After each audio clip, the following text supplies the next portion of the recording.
आखाती देशात सुरू असलेल्या युद्धामुळे राज्यामध्ये औद्योगिक गॅसची टंचाई निर्माण झाली आहे. ठाण्यातील 30% हॉटेल्स गॅस सिलेंडर अभावी बंद पडली आहेत, तर 70% हॉटेल्स ही बंद पडण्याच्या मार्गावर आहेत. आणि यामुळे आयटी क्षेत्रामध्ये काम करणाऱ्या हजारो कर्मचाऱ्यांना जेवणाचे टिफिन्स आणि नाश्ता पुरवणाऱ्या ठाण्यातील पाहुणचार या हॉटेल कॅन्टीन समोर आता प्रश्न निर्माण झालाय. याचा आढावा घेतला आमचे प्रतिनिधी शुभम कोडी यांनी. पाहूयात.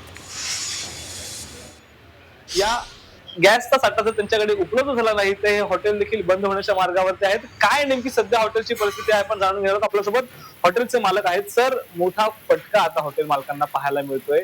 काय नेमकी सध्याची स्थिती आहे हॉटेलची आपल्या? आज जर बघितलं तर आमचं हॉटेल पाहुणचार प्रसादालय आणि पाहुणचार फूड्स, असं पाहुणचार फूड्स आम्ही कॉर्पोरेट क्षेत्रामध्ये जेवण इथून बनवून तिकडे हे करतो. तर दिवसाला साधारणतः जर बघितलं 3 ते 4 गॅस सिलेंडर आम्हाला लागतात. पण आज जर बघितलं तर एकच सिलेंडर आम्हाला काल आलं होतं. त्यामुळे उद्या जेवण, जर आज सिलेंडर आलं तर उद्या जेवण बनणार अशी स्थिती आज आलेली आहे. त्यामुळे फार नुकसान या ठिकाणी आम्हाला सहन करावं लागतंय. आयटी क्षेत्रामध्ये इथून अनेक नागरिकांना डबे पोहोचवले जातात. साधारणतः किती कर्मचारी या डब्यांचा लाभ घेतात आणि त्यांच्या आता जर उद्या गॅस सिलेंडर उपलब्ध झाला नाही तर त्यांच्यावरती उपासमारीची वेळ येऊ शकते का? सगळं 4 ते 4.5 हजार लोक रोज कॅफेटेरियामध्ये जेवतात.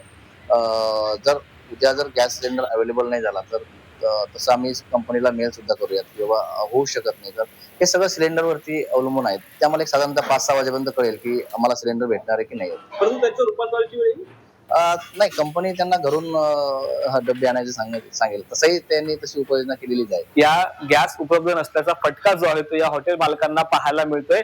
आता देखील आपण पाहिलं सर्व शेगड्या ज्या आहेत बंद आहेत. अगदी म्हणजे जे काही ग्राहक या ठिकाणी जेवणाकरिता येत असतात या हॉटेल्समध्ये, त्यांना जे जेवण उपलब्ध आहे तेच या ठिकाणी मिळत असतं. आता देखील आपण पाहिलं तर दुपारची वेळ आहे आणि या वेळेस देखील मोठ्या प्रमाणात नेहमी हे हॉटेल जे आहे ते गजबजलेलं असतं. परंतु आता देखील हे हॉटेल जे आहे ते या ठिकाणी संपूर्ण प्रमाणात शुकशुकाट आपल्याला पाहायला मिळतोय.